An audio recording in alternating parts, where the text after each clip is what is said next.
इस युग में मेरी सुंदरता की बराबरी कोई नहीं कर सकता। एक समय की बात है, गरुड़ को अपनी तेज उड़ान पर बहुत गर्व हो गया। उन्होंने श्री कृष्ण से कहा, प्रभु, मुझसे तेज उड़ने वाला कोई नहीं है। श्री कृष्ण बस मुस्कुराए और कुछ नहीं बोले। वहीं सुदर्शन चक्र ने भी कहा, मेरी ताकत से बड़ा कोई अस्त्र नहीं है।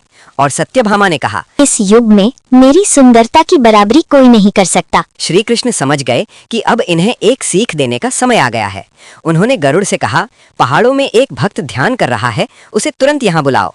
फिर सुदर्शन चक्र से कहा, दरवाजे की रखवाली करना, किसी को अंदर मत आने देना। और सत्यभामा से कहा, तुम रानी की तरह तैयार हो जाओ। गरुड़ जैसे ही उस भक्त के पास पहुंचे, वो थे हनुमान जी। गरुड़ कुछ कहते उससे पहले ही हनुमान जी को अपने प्रभु का आभास हो गया और वे तुरंत वहां से उड़ गए। उनकी गति इतनी तेज थी कि गरुड़ पीछे ही रह गए। हनुमान जी सीधे द्वारका पहुंचे। दरवाजे पर सुदर्शन चक्र ने उन्हें रोकना चाहा, लेकिन हनुमान जी बिना रुके अंदर चले गए। अंदर जाकर उन्होंने श्री कृष्ण को देखा, जो उनके लिए भगवान राम के रूप में दिखाई दिए।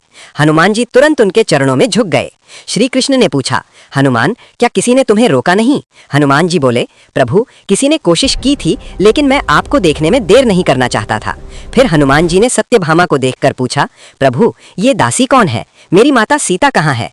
इतना सुनते ही सबका घमंड टूट गया। गरुड़ को समझ आ गया कि कोई उनसे तेज भी हो सकता है। सुदर्शन चक्र को एहसास हुआ कि केवल ताकत ही सब कुछ नहीं होती, और सत्यभामा को भी समझ आया कि सच्ची सुंदरता भक्ति और विनम्रता में होती है। इस तरह श्री कृष्ण ने सबको एक बड़ी सीख दे दी। अब कमेंट में जय श्री कृष्ण, जय बजरंगबली जरूर लिखें।